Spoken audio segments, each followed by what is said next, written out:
आमच्या सासूबाईंना जुळं झालं.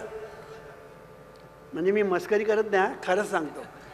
आमच्या सासूबाईंना जुळं झालं, दोन्ही मुलगे जुळे. आता जुळी मुलं जी असतात ना, पुष्कळशी जुळी मुलं दिसायला अगदी सारखी कळलं, म्हणजे आईलाही ओळखता येत नाही हो. एकदा काय झालं, पूर्वीच्या काळी, आता ते बंद झालं, पण आमच्या वेळेला महिन्यातून एकदा एरंडेल द्यायची होती. मुलांना एरंडेल देण्याची पूर्वीची पद्धत होती, पोट साफ करण्यासाठी, कळलं की नाही. आणि लहान मुलांना एरंडेल देणार म्हणजे काय, तो सुखासुखी घेणार. मला वाटतं तुम्हाला एरंडेल म्हणजे काहीच माहीत नसेल, म्हणजे या तरुण लोकांना तर मुळीच माहीत नसेल, कळलं की नाही. त्यांना डर्कोलॅक्स, बर्कोलॅक्स, ब्रुकलॅक्स हे माहीत असेल, पण आमच्या वेळेला एरंडेल होतं, एरंडेल. आणि आम्ही लहानपणी काय असायचं, आई नाक धरायची की तोंड उघडायचं की घाल त्याच्यावर एरंडेल घाल. असं एरंडेल घातलं की सुटली आई.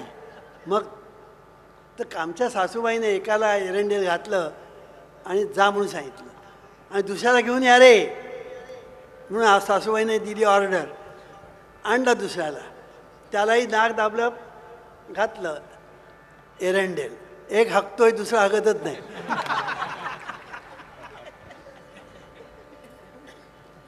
मग लक्षात आलं, अरे एकाला दोनदा. म्हणजे आईसुद्धा फसते, म्हणजे बाकीचं काय होईल सांगा. म्हणून ही देवाची कृपा आहे की बायका दिसायला वेगळ्या, पुरुष दिसायला वेगळे, देवाची मोठी कृपा आहे. असं सांगायचा मुद्दा असा की हा जो मी आहे हा प्रत्येकामध्ये आहे. अगदी उदाहरण देऊन सांगतो आणखीन.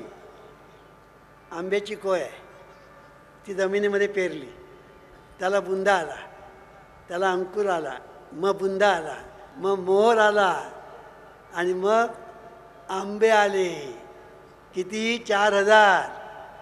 आता प्रत्येक आंबा कापा, ती जमिनीमध्ये जी कोय पेरली होती ना, ती त्या आंब्यामध्ये आली बघा. 4000 आंब्यामध्ये 4000 कोई बघा. 4000 आंब्यामध्ये 4000 कोई, आणि जमिनीमध्ये पेरली एकच. देवाची लीला आहे की नाही. पण इथे आपलं लक्षच जात नाही, कळलं की नाही. आपलं इथे लक्षच जात नाही. काय हा निसर्ग आहे वामनराव असं म्हणतात. अरे निसर्ग म्हणजे काय? निसर्ग म्हणजे तरी काय?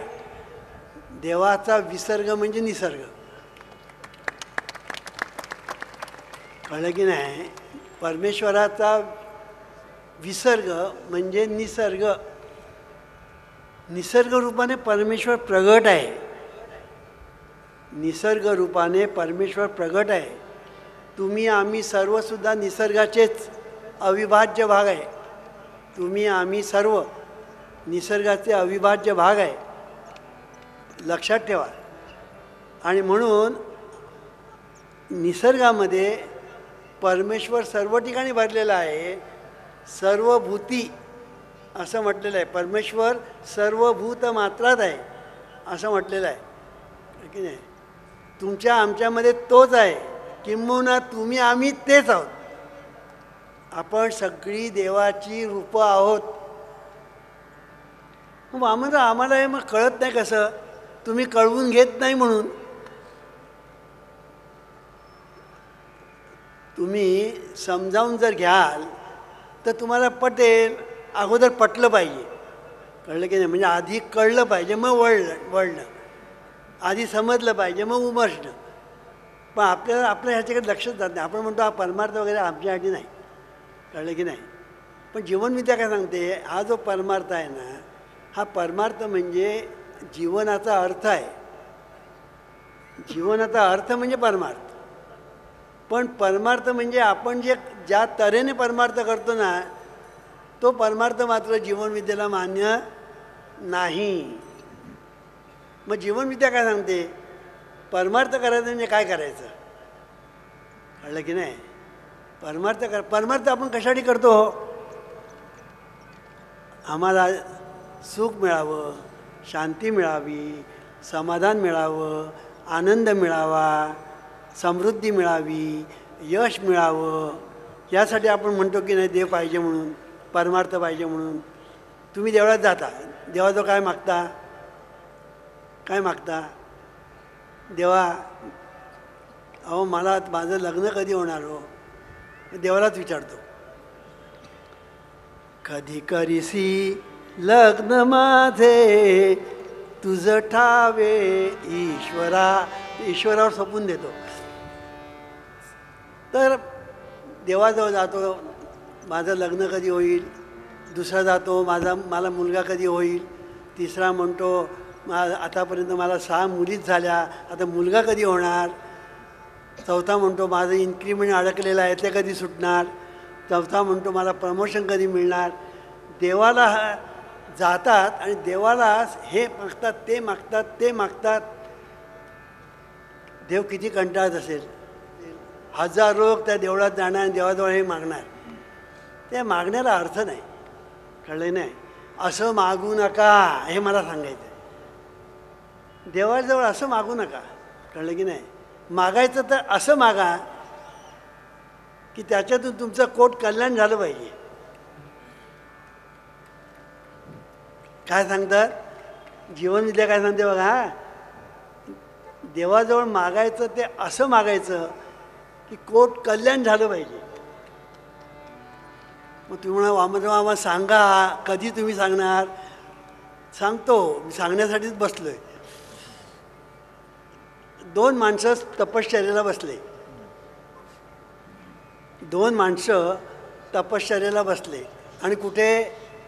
एकाच देवळामध्ये एका खांबाला बसला, एक दुसऱ्या खांबाला बसले आणि दोघे तपश्चर्या करतात. आता तपश्चर्या करता करता करता एकाला देव प्रसन्न झाला. कळलं की नाही? आता प्रसन्न झाल्यानंतर देवाने सांगितलं वरम ब्रूही, वर माग. पण एक लक्षात ठेव, माझी एक अट आहे. तुला जे मी देईन त्याच्या दुप्पट तो तिकडे बसला ना त्याला मी देईन. आता हे दोघे एकमेकांचे कट्टर शत्रू, हे दोघे आहेत ना ते एकमेकांचे कट्टर शत्रू. आता ह्या प्रसन्न झालेला तो भक्त म्हणतो काय, अरे मी जर म्हटलं 1 कोटी रुपये मला पाहिजे तर या हरामखोराला 2 कोटी मिळणार. तो हरामखोर आणि हा रामखोर. त्या हरामखोराला 2 कोटी मिळणार. मग असं होतं का? म्हणे मी जे मागणी त्याच्या दुप्पट त्याला, म्हणजे मी तपश्चर्या केली नाही त्याला नाही, नाही हे चालायचं नाही. मग देवा मला जरा विचार करायला दे ना. मग किती वेळ पाहिजे तुला? 5 मिनटं, 10 मिनटं घे, पण कर विचार. चाल. त्याने विचार करता करता करता देवा मागतो म्हणाले, पण तू नक्की देशील ना? नक्की देईन. माझा 1 डोळा फुटू दे म्हणाले. त्याचे 2 डोळे फुटले. त्याचे 2 डोळे फुटले. ह्याला आनंद झाला. मगाशी सांगितलं ना, आपलं वाटोळ झालं तरी, आपलं वाटोळ झालं तरी चालेल, पण दुसऱ्याचं पूर्ण वाटोळ झालं पाहिजे. विकृती. कळलं की नाही? आपण सुखी झालं, बाकीनंतर काय वाटेल ते हो. प्रकृती.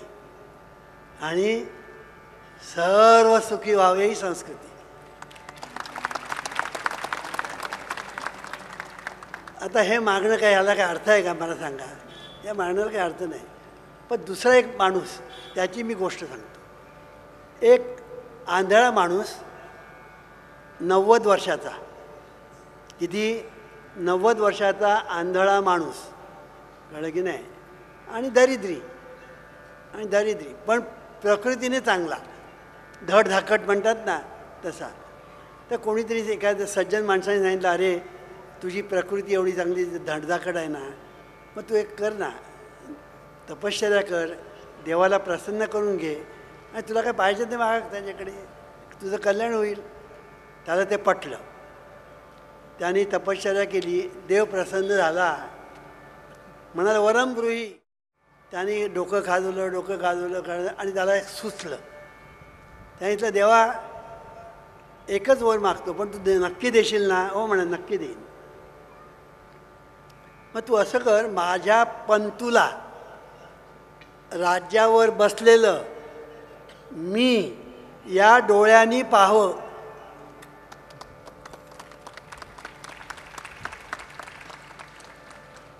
आता किती वर मागितले याने?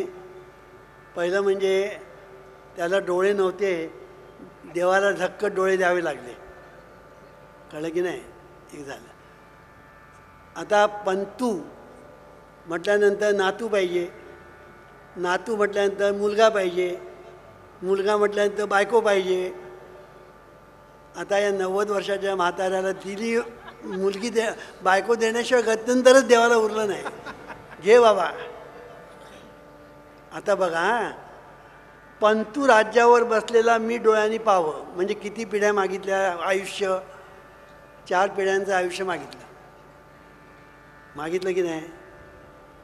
बरं, आणखीन काय मागितलं? राज्य. हा होता दरिद्री. राज्य मागितलं, राज्य मिळालं. म्हणजे एका वरामध्ये त्याने किती वर मागितले? अनेक वर मागितले. पण देवाला द्यावंच लागलं. जातो कुठे? याला म्हणतात बुद्धी. बुद्धी असेल तर भांडवल नको. कळलं की नाही?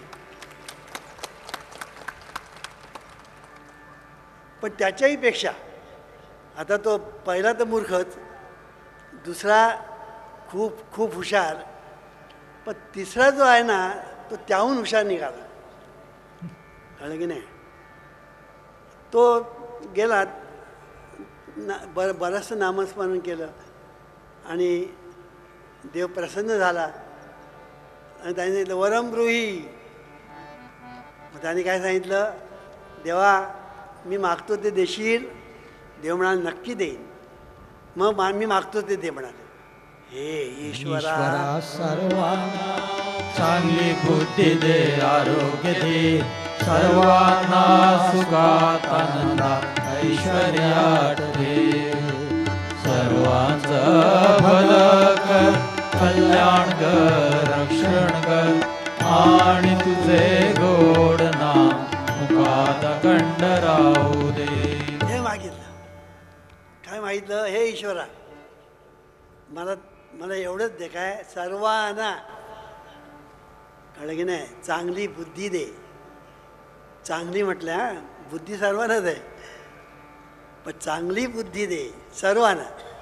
का सर्वांना जर चांगली बुद्धी मिळाली ना सगळे प्रॉब्लेम्स सॉल्व. कळलं की नाही? आज काय झालं आहे? चांगली बुद्धी नाही म्हणून सगळं बिघडलेलं आहे गाणं. कळलं की नाही? म्हणून पहिलं म्हणायचं चांगली बुद्धी दे आणि आरोग्य दे. देवा सर्वांना आरोग्य दे. सर्वांना म्हणजे कोणाला? अरे सर्वांना म्हणजे सर्वांना. त्यात धर्म, जात, पंथ वगैरे मी काही नाही. सर्वांना म्हणजे सर्वांना. जगामधल्या प्रत्येक माणसाला देवा चांगली बुद्धी दे, आरोग्य दे. कळलं की नाही? कारण आरोग्यासारखं आनंद या जगात दुसरा नाही. एक लक्षात ठेवा, आरोग्य आणि आनंद गो टुगेदर. आरोग्यच नाही. कळलं की नाही? किती श्रीमंत लोकांना बघा आरोग्य बिघडलेलं असतं. मग घरामध्ये श्रीखंड आहे, बासुंदी आहे, सगळे आहे, पण याला डायबिटीज, जेवता येत नाही. कळलं की नाही? बिछाना आहे, गादी आहे, सगळं आहे, पण झोप येत नाही. कळलं की नाही? म्हणजे जर बघायला गेलं ना तर सगळे आरोग्य इतकं बिघडलेलं असतं. का? चिंता, काळजी, द्वेष वगैरे वगैरे गोष्टी आहेत ना, ह्या सगळ्या गोष्टी माणसाच्या जीवनावर परिणाम करतात. हे त्याला ठाऊक नाही. माणसाच्या जीवनामध्ये ह्या सर्व गोष्टी परिणाम करतात. काय? द्वेष, याची निंदा, त्याची निंदा, त्याच्या वाईट होणं, चिंतीनं, मेल्याचं वाटोळं होऊ दे असं म्हणणं, दुसरे सुखी झाले तर ह्याच्या पोटात दुखणं, दुसरे श्रीमंत झाले तर याला त्याचा हेवा वाटतो. हे सगळे जे आहेत ह्या सगळ्या गोष्टी ज्या नेगेटिव्ह म्हणतात, ह्याला नेगेटिव्ह थॉट्स असं म्हणतात.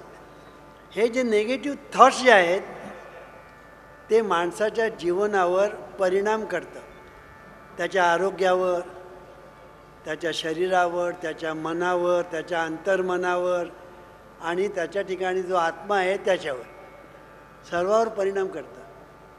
आणि त्याचा परिणाम म्हणजे दुःख, अशांती, मनशांती कधी मिळतच नाही.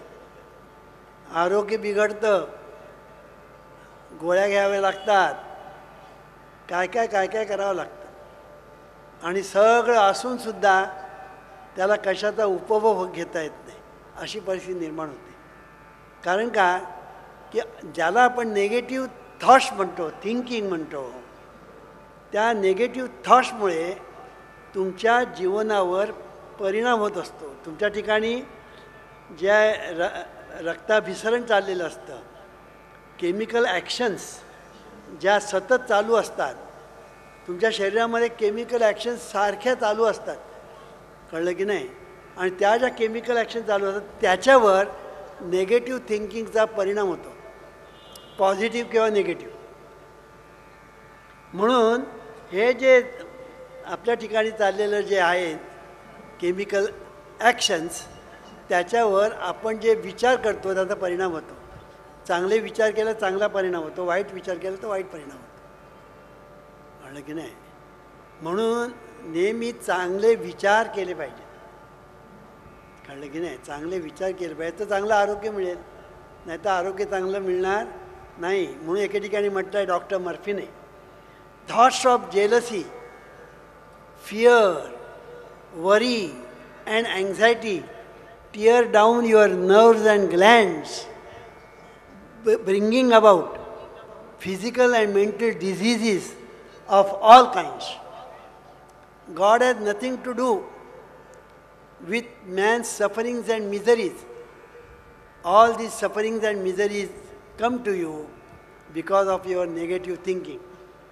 असं म्हटलेलं आहे. हे मी काय सांगतो आहे की हे जे नेगेटिव्ह थिंकिंग ज्याला आपण म्हणतो, नकारार्थी विचार, आता मगाशी सांगितलं अँझायटी म्हणजे चिंता, फिअर म्हणजे भय, वरी म्हणजे काळजी, thoughts of jealousy, fear, worry and anxiety, हे सगळे जे आहेत ह्याच्यातून आपल्या ठिकाणी नेगेटिव्ह थॉट्स निर्माण होतात. आणि हे नेगेटिव्ह थॉट्स जे आहेत ते आपल्या जीवनावर अनिष्ट परिणाम करतात. म्हणून सुरुवातीला मी सांगितलं जगामध्ये दुःख सर्व ठिकाणी भरलेलं आहे. का जीवनविद्या का म्हणा सांगतं. सायन्सचा तो एक मुख्य भाग आहे. सायन्समध्ये पहिला का आणि मग संशोधन आणि मग त्याचा रिसर्चचं मग एकंदर त्याचं फळ असं असतं. तसं जीवनविद्या इथे सायन्स हे पहिलं लक्षात ठेवलं पाहिजे. आणि या सायन्समध्ये पहिलं का विचारायला सुरुवात करा की जगामध्ये दुःख का, जगामध्ये कोणीच जगी सर्व सुखी असा कोण आहे का. प्रत्येक माणूस बघावं तर दुःखी. अहो माझ्याकडे किती माणसं येतात आणि त्यांचे जे प्रॉब्लेम सांगतात ते त्यांनीच निर्माण केलेले असतात. त्यांनी म्हणजे त्यांनी घरातल्या कुटुंबातल्या माणसांनी, शेजाऱ्यांनी, सगळ्यांनी त्यांचे आपणच निर्माण केलेले असतात ते. आणि त्याच्यातून आपलंच दुःख निर्माण होतं. Factory of miseries and sufferings and difficulties and calamities अशी फॅक्टरी आपणच निर्माण करतो. आणि ही जी आपण फॅक्टरी निर्माण करतो ना ती मग त्याचं निरसन करता करता आपलं आयुष्य खलास होतं. मनुष्य मरतो शेवटी. मग सुखासाठी केलेले प्रयत्न सगळे वाया जातात. काय याला सुख म्हणजे काय माहीत नाही, सुख कशाला म्हणतात माहीत नाही, सुख मिळवायचं कसं माहीत नाही. त्याचा परिणाम असा होतो की त्याला दुःखाशिवाय दुसरं काय मिळतच नाही. म्हणून जगामध्ये बघा कोणी बघा अगदी सहज, मग त्याला शाळेत जावं लागत नाही, कॉलेजमध्ये जावं लागत नाही शिकायला. नेगेटिव्ह थिंकिंग आपोआप प्रत्येक बाई प्रत्येक पुरुष नेगेटिव्ह थिंकिंग करत असतो. त्याला पॉझिटिव्ह थिंकिंग करायचं माहितीच नसतं. आणि म्हणून पॉझिटिव्ह थिंकिंग म्हणजे चांगले विचार. चांगले विचार तुम्ही पोसा. मग चांगले विचार पोसा म्हणजे काय? त्याचं डिझरेली नावाचा एक पंतप्रधान होऊन गेला आहे. तो म्हणतो nurture your mind with great thoughts for you will never go any higher than you think. काय सुंदर सांगितलं आहे बघा. नर्चर, कळलं की नाही? म्हणून nurture your mind with great thoughts. विचार चांगले करा. आता काय अहो वामनराव हा आमचा मुलगा आहे ना, भीक मागणार हो, अभ्यास करत नाही, काय ना काय ना, हा दरिद्री आहे, भीक मागणार, हे त्या मुलाचे देखतच. मग मुलगा म्हणतो असं होणार तर मग तसंच होऊ दे. मग तो अभ्यासच करत नाही. कळत नाही, तो अभ्यासच करत नाही. म्हणून कधीही मुलांना तू असा आणि तू तसा, तो तसा, तू असा, कधी तुलना करू नका. कधीही मुलांना वाईट बोलू नका. चांगलं बोला. येणारा जाणाऱ्याला सांगा हा आमचा मुलगा आहे ना अभ्यास करतो, हा आमचा आहे ना शहाणा आहे, सांगितलेलं ऐकतो. तो म्हणतो मग आपण तसंच करूया.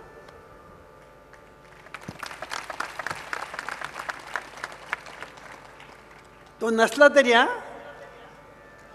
तो तसा नाही, तो आहे शहाणा नाही, तो वेडेपणाच करतो. पण जाणाऱ्या येणाऱ्याला सांगायचा हा शहाणा आहे, हा चांगला आहे, हा सगळं ऐकतो, अभ्यास करतो. कळलं की नाही? हळूहळू तो करायला लागतो. अरे आपल्याला हे म्हणतात ना, मग आपण केलंच पाहिजे. हे त्याच्यावर बिंबवलं जातं ना. Impress your mind with great thoughts. कळलं की नाही? म्हणून हे थॉट्स तुम्ही इम्प्रेस करणं ह्याला महत्त्वाचा मुद्दा आहे. आणि हे थॉट्स तुम्ही जेव्हा इम्प्रेस करता त्यावेळेला ते थॉट्स आपल्या अंतर्मनात जातात, अंतर्मनात मूळ धरतात, तिथून स्फुरतात आणि जीवनामध्ये तसाच आकार घेतात. कळलं की नाही? तसाच आकार घेतात. म्हणून एके ठिकाणी डॉक्टर मर्फी असं म्हणतात, all your experiences, conditions, events and acts are the reactions of your subconscious mind to your thoughts. असं म्हटलं आहे की तुमचं जे जीवन आहे ना, हे सगळं जीवन दे आर नथिंग बट तुम्ही ज्या अंतर्मनामध्ये विचार पेरलेले आहेत ना त्याची उगवणी आहे. तुम्ही तुमचे विचार अंतर्मनात काय पेरता त्याप्रमाणे ते उगवणार. शेतामध्ये तुम्ही काय पेरता, आंब्याचं झाड पेरता का कडुलिंबाचा का सीताफळीचं, तुम्ही जे पेरा त्याप्रमाणे येणार. जमीन तुम्हाला सांगणार नाही अमुक पेरा आणि तमुक पेरा, जमीन सांगणार नाही. जमीन सांगणार तुम्ही जे पेराल ते मी तुम्हाला देणार. As you sow you reap. कळलं की नाही? म्हणून तुमचं अंतर्मन हे शेत आहे, बहिर्मन हा शेतकरी आहे आणि तुमचे विचार ह्या बिया आहेत, वृक्षांच्या बिया आहेत. काही कडुलिंबाच्या आहेत, काही गोड आंब्याच्या आहेत, काही सीताफळीचे आहेत, काही पेरूच्या आहेत, काही कारल्याच्या आहेत. कळलं की नाही? तर तुम्ही जे पेराल तेच उगवणार. म्हणून अंतर्मनामध्ये पेरत राहा. पेरत राहणं म्हणजे काय? सतत तुम्ही तेच चिंतन करा, म्हणजे चांगल्या विचारांची जोपासना करा. मग जीवनविद्या काय सांगते? चांगल्या विचारांची जोपासना हीच परमेश्वराची उपासना. विठाला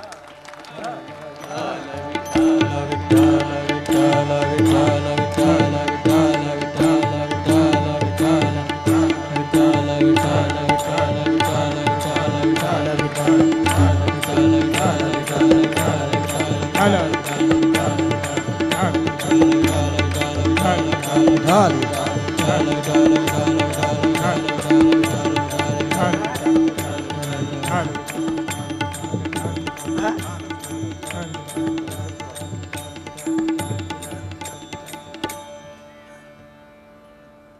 तर सांगायचा मुद्दा असा, आता हे सोपं आहे की नाही, सोपं आहे की नाही, चांगले विचारांची जोपासना करणं यात कठीण आहे का? कठीण आहे. पण आपण वाईट विचारांची जोपासना करतो, तर देव काय करणार? देव म्हणतो तूच आहेस तुझ्या जीवनाचा. हे ईश्वरा सर्वांना चांगली बुद्धी दे, आरोग्य दे, सर्वांना सुखात आनंदात ऐश्वर्यात ठेव. सर्वांचं भलं कर, कल्याण कर, रक्षण कर, आणि तुझे गोड नाम मुखात खंड राहू दे. ईश्वरा सर्वांना चांगली बुद्धी दे, आरोग्य दे, सर्वांना सुखात आनंदात ऐश्वर्या